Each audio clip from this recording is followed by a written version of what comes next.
David, a kind-hearted bus driver barely making ends meet, thought he was doing the right thing when he stopped to help a lost, frightened child. But instead of being thanked for his compassion, he was fired from his job. With no warning and nowhere to turn, David felt as though his life was falling apart. Days later, just when he was beginning to lose hope, the governor's office called, bringing a twist that would change everything. Today I'm excited to share a new story with you. David's life had always been predictable. Every day he woke up at dawn, drove the same bus route, greeted the same passengers, and went home exhausted. His paycheck was just enough to cover the bills, leaving little room for anything extra. Despite the hardships, David always tried to stay positive. His only motivation was providing for his family, his wife, Sarah, and their 2 young children. One chilly afternoon, David was on his usual route. The sky was gray, and a light drizzle began to fall. He noticed a young child, no more than 7 or 8 years old, standing alone at a bus stop. The boy was shivering, his face pale, and his eyes wide with fear. Something didn't feel right. David knew the regulars on his route, and this child was a stranger. The boy didn't board the bus like everyone else. Instead, he stood there, frozen in place. David hesitated for a moment. Glancing at the clock, he was already running a few minutes late, and his boss had been strict about staying on schedule. But something inside him wouldn't let him just drive away. He opened the door, leaned out, and called to the child. "Are you lost, buddy?" David asked gently, trying not to scare him. The boy nodded slowly, tears welling up in his eyes. David's heart sank. He looked around, hoping to spot a parent or someone who might be looking for the boy. But there was no one. David made a quick decision. He stepped off the bus, crouched down to the boy's level, and asked, "Where's your home? Do you know where you live?" The boy shook his head, his voice trembling as he whispered, "I can't find my mom." David knew he couldn't leave the child like this, even though he was breaking protocol. He guided the boy onto the bus and radioed his dispatcher to explain the situation. The response wasn't what he expected. His boss, Mr. Carter, was furious. "David, we've talked about this before. You can't get off schedule for any reason. You should have called the police. Now you're behind, and I'm getting complaints." David tried to defend himself, explaining that the child was scared and needed help, but his boss wasn't interested in excuses. He ordered David to finish his route immediately and deal with the situation afterward. David couldn't bring himself to abandon the boy. Instead, he finished his route as quickly as possible, then took the child to the nearest police station. It was only after the boy was safely in the hands of the authorities that David returned to the bus depot. He expected a warning, maybe a scolding, but nothing could have prepared him for what happened next. When David arrived back at the bus depot, he was immediately called into his boss's office. Mr. Carter sat behind his desk, a frown etched deeply across his face. "David, what you did today was unacceptable. You went off schedule, ignored direct orders, and now I'm getting complaints from passengers. This can't happen in this line of work," Mr. Carter said coldly. David felt a knot form in his stomach. He had been working at this job for years, and he had never caused any trouble. "I was just trying to help the boy," David began. But Mr. Carter cut him off. "That's not the point. David, we have rules for a reason. You need to follow them, or there are consequences." David stood there in silence for a moment. He had always followed the rules, but today, something had been different. That boy was lost, alone, and scared. David couldn't just leave him behind. "Oh, I understand, Mr. Carter. But that boy needed help. I couldn't just leave him there." Mr. Carter sighed, shaking his head. "David, I don't have time for excuses. I've made my decision. You're fired. Effective immediately." The words hit David like a punch to the gut. Fired. After all these years, he couldn't believe it. His mind raced, thinking about his family, the bills, and how he would explain this to Sarah. "But I need this job, please." "I was just trying to do the right thing," David pleaded, his voice cracking slightly. Mr. Carter looked at him with no emotion. "I'm sorry, David, but it's done. You can collect your things and leave." David walked out of the office in a daze. Fired for doing something he thought was right. It didn't make sense. He had helped a child. How could that be wrong? But now, he was out of a job, with no idea how he would support his family. That evening, David sat at the kitchen table with Sarah. He told her everything.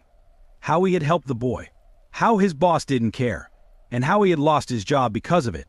Sarah sat quietly, her eyes full of concern. "I'm proud of you, David. You did the right thing. Don't let them make you feel like you didn't," Sarah said softly, though David could see the worry in her eyes. "I know, but now what? What are we going to do?" David asked, his voice heavy with doubt. "We'll figure it out. We always do," Sarah replied, reaching across the table to take his hand. Days passed, and David searched tirelessly for a new job, but no matter where he looked, there was nothing available. The weight of his situation grew heavier with each passing day. He began to feel like he had made a mistake, like maybe he should have followed the rules, even if it meant leaving that boy behind. Just as David was beginning to lose hope, something unexpected happened. One morning, as he was sitting at the kitchen table, staring at the classified ads in the newspaper, the phone rang. Sarah answered it, and her face immediately changed. "It's for you." "David." "It's the governor's office," she said, her voice full of surprise. David's heart raced. The governor's office? Why would they be calling him? He took the phone, his hands trembling slightly. "Hello, this is David." The voice on the other end was calm and professional. "Mr. David, this is Rachel from the governor's office. We've heard about the situation involving the lost child you helped. The governor would like to speak with you personally." David was speechless.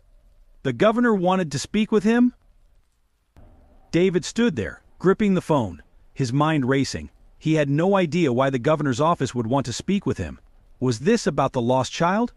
Could they be upset with him too? His thoughts swirled, but he took a deep breath and tried to remain calm. "Yes, I'd be happy to speak with the governor," David replied, his voice steady despite the nervousness building inside him. "Please hold for just a moment," the woman on the other end said. David could hear the soft music playing while he was on hold. He glanced over at Sarah, who was sitting across from him, her expression a mix of confusion and concern. He gave her a small nod, but inside, he wasn't sure what to expect. Finally, after what felt like an eternity, a new voice came on the line. It was deep, warm, and full of authority. "Mr. David, this is Governor Mitchell. I wanted to personally thank you for what you did." David was momentarily stunned. The governor was thanking him. I just did what I thought was right, sir." "That's exactly why I'm calling," Governor Mitchell continued. "I heard about what happened, about the boy you helped. Most people wouldn't have gone out of their way the way you did, especially knowing it could cost them their job. But you didn't hesitate. That's the kind of character we need more of in this world." David felt his chest tighten, not with fear this time, but with gratitude. It had been days since he was fired, and he had started to doubt himself. Hearing these words from someone as important as the governor, it meant more than he could put into words. "Thank you, Governor. But I've lost my job because of it. And now, I don't know what's going to happen." There was a pause on the other end, as if the governor was carefully considering his next words. "I understand, Mr. David, and that's why I'm calling, you see. The child you helped, his family is very important to me. In fact, that boy is my nephew. His mother, my sister, had been desperately looking for him that day. She was beside herself with worry. And when she found out you had stepped in to help him, well, let's just say she's forever grateful." David's eyes widened. The boy he had helped was the governor's nephew. He couldn't believe it. What were the chances? I had no idea. I just saw a child who needed help. I couldn't leave him there, David said, still processing everything. And that's exactly why we want to help you. Mr. David, the governor continued. Losing your job for doing the right thing. That's not something I can ignore. My office has spoken with a few people, and I have an offer for you. There's a position in our transportation department, a good one, with better pay than you were getting before. I'd like to offer you that job. You'd be helping oversee the state's public transportation system, making sure things run smoothly. It's a big responsibility. But after what I've heard about you, I'm confident you're the right person for it. David felt his heart race. A new job? Better pay? It was everything he'd been praying for, and more. I don't know what to say, Governor. I'm just overwhelmed, David stammered, his voice filled with emotion. You've earned it, David. This is just a small way of saying thank you for the kindness you showed my nephew. You'll be hearing from my office with all the details soon. Congratulations, and thank you again for everything you've done. David hung up the phone, still in disbelief. He stared at Sarah, who had been listening closely the entire time. What did they say? Sarah asked, her eyes wide with anticipation. David smiled, feeling a wave of relief wash over him. They offered me a new job, in the governor's office, and it's a lot better than driving that bus. Sarah's face lit up with joy. David. That's incredible. I can't believe it. Neither can I, David replied, still in shock. But I guess helping that boy really did change everything.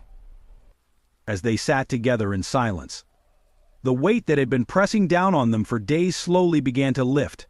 David couldn't have imagined that such a simple act of kindness would lead to something so life-changing, but it had. And as he thought back to that moment, standing in the rain with the lost boy, he realized that sometimes doing the right thing wasn't about following the rules. It was about following your heart. The next few days felt like a whirlwind for David. After that phone call from the governor's office, everything began to change. True to the governor's word, David received an official offer for his new position in the transportation department. It came with a generous salary, health benefits, and a level of job security that David had never experienced before. David could hardly believe how quickly his life had turned around. Just a few days ago, he had been fired, wondering how he would take care of his family. Now, he was preparing to start a job that offered more than he had ever hoped for. On the first day of his new job, David walked into the state office building with a sense of gratitude that overwhelmed him.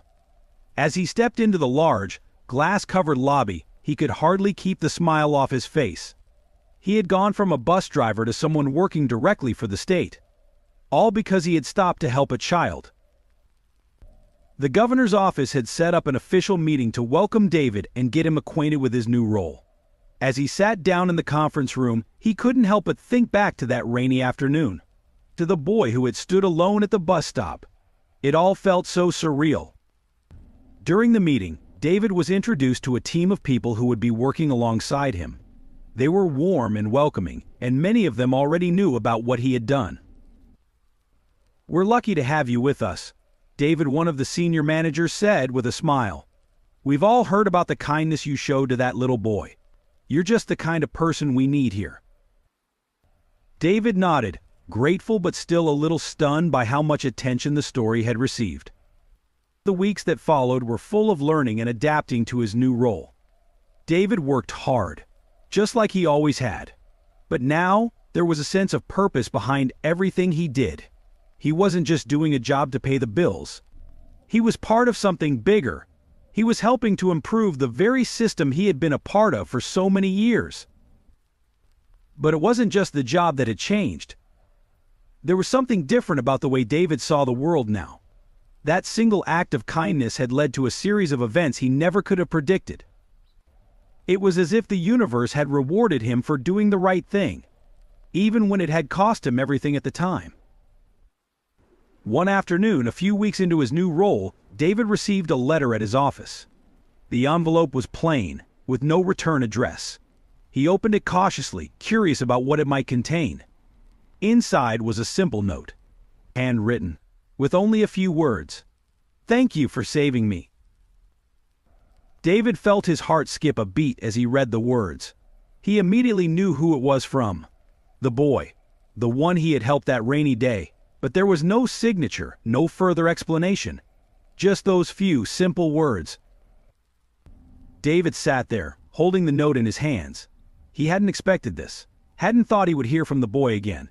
But those words carried more weight than he could have imagined. They were a reminder of why he had done what he did, and why it mattered. Later that evening, as David sat with Sarah at home, he told her about the note. She smiled softly, her eyes full of warmth. "You made a difference, David, not just in that boy's life, but in your own. Look at everything that's happened because you chose to help," Sarah said. David nodded, feeling a deep sense of peace settle over him. "I guess you're right. It's strange how one small moment can change so much." Sarah reached out and took his hand. Kindness has a way of coming back to us, sometimes in ways we never expect. David knew she was right. In helping that boy, he had found not just a new job, but a new sense of purpose. A reminder that doing the right thing, even when it seems difficult or costly, can lead to blessings far beyond what we can see. As the days turned into weeks, David began to settle into his new role. Life had taken a complete turn, and the struggles he and Sarah had faced just a short while ago seemed like a distant memory. The financial security that came with his new job meant they could breathe a little easier. And for the first time in a long time, David felt like his family had a future they could look forward to. But it wasn't just about the money. David had found something even more valuable: a renewed sense of self-worth.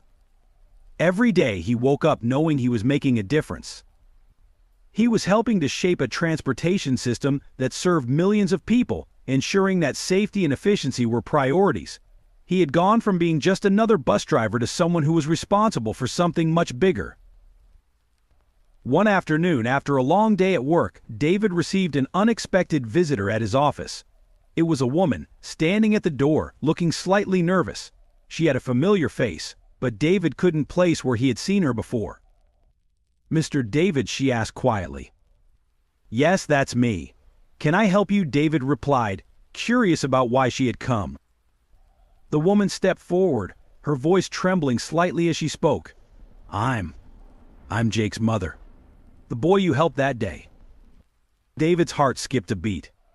Jake, the lost child. He had thought about that day so many times, but he had never imagined he would meet Jake's family again. The woman continued, her eyes filling with tears. "I've been wanting to thank you, properly, for what you did, that day. I thought I had lost my son. I was terrified. I'll never forget the kindness you showed him. You didn't just save him, you saved our family." David felt a lump form in his throat as he listened to her. He had only been doing what he thought was right, but hearing her words made him realize just how much that simple act had meant. "I'm just glad I could help. I saw a little boy who needed someone, and I couldn't walk away," David said softly. Jake's mother reached into her bag and pulled out a small envelope. "I wanted to give you something, as a thank you, for everything. It's not much, but it's from our family to yours." David hesitated, but the woman insisted, placing the envelope gently in his hands. He opened it slowly, unsure of what to expect. Inside was a check, written out in his name, for a large sum of money, far more than he had ever imagined. David's eyes widened as he looked at the check. I can't accept this," he stammered. "You don't need to do this." The woman smiled through her tears. "You've already given us more than we can repay. Please, let this be a small way for us to show our gratitude. You saved my son's life, and in doing so, you gave me mine back. I want to make sure you and your family are taken care of, just like you took care of Jake." David was overwhelmed. He had never expected anything in return for what he had done. The job, the recognition, it was all more than he had ever hoped for. But now, this generous gift from Jake's family. It felt like the final piece of the puzzle. A true reward for the compassion he had shown. That evening, when David returned home, he sat with Sarah and told her what had happened. As she looked at the check, her eyes filled with disbelief. "David, this is incredible. You've been blessed in so many ways," Sarah said, her voice full of emotion. David nodded, his mind still trying to process everything. "I don't even know how to thank them. But I guess that's not the point. Maybe, sometimes, kindness is enough. The world has a way of bringing it back to you." They sat together in the quiet of their home, feeling the weight of everything that had happened. David's life had been changed in ways he never could have predicted. All because he had stopped to help a lost child. He had lost his job. But in doing so, he had found a new purpose, a new career, and now, an unexpected financial gift that would help secure his family's future. As David looked around at the life he had built, the home he had struggled to keep, the family he loved more than anything, he realized that sometimes the smallest acts of kindness could lead to the biggest changes. He had no idea that day at the bus stop would lead him here. But he was grateful for every moment of it.